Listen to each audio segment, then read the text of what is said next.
The prison at Nablus in the occupied West Bank. Still inside, Arabs said by the Israelis to have some connection with the Popular Front guerrillas. Some have already been released. One told me that 117 women and girls were being held here, though the Israelis deny that more than 80 of them were arrested altogether. My informant also claimed that a total of 260 prisoners, including 6 entire families, were being held in only 3 rooms, none of them with windows.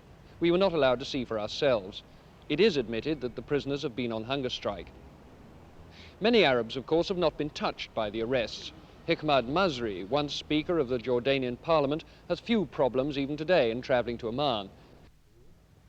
What would you say has been the effect of these arrests here in Nablus and in the West Bank? Well, the reaction of the people here in Nablus and all the territories occupied by the mass arrest was very bad, because it is not fair and illegal to put some people in prison because they are relative to others who are belonging to the resistance or the Popular Front. Why do you think the Israelis did it?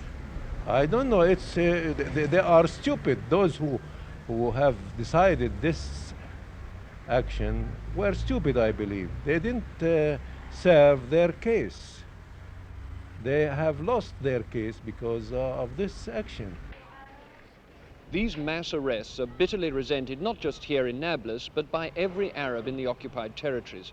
To the more sophisticated of them, the Israeli ruthlessness seems only to parallel the lawlessness of the guerrillas, of which many of them disapprove. It's a reminder of the Israelis' own violent past when they were fighting, sometimes unscrupulously, to establish a national home, just as the Palestinians say they are doing now. The Israelis have a dual policy towards the Arabs of the occupied territories. Relative freedom for those who don't cause trouble, harsh measures for those who do, or are in any way connected with those who do. Not so long ago, this was a fine and handsome 4-story house. Then, about 5 months ago, the Israelis blew it up. Its owner's crime: his son had thrown a grenade. That's the main thinking behind these mass arrests. Tough action against those who are in any way connected with the Popular Front guerrillas who are now holding those Jewish hostages in Jordan. The other reason, of course, is to demonstrate that Israel isn't helplessly dependent on the goodwill and good faith of the Western nations to get the Jewish hostages out.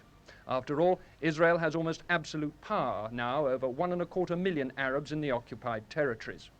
Whether the Israelis have read the Arab mentality aright, or whether, as the Western nations fear, these mass arrests will only inflame the situation and make it more difficult to free the hostages, we shall see. Richard Lindley, News at 10, Nablus.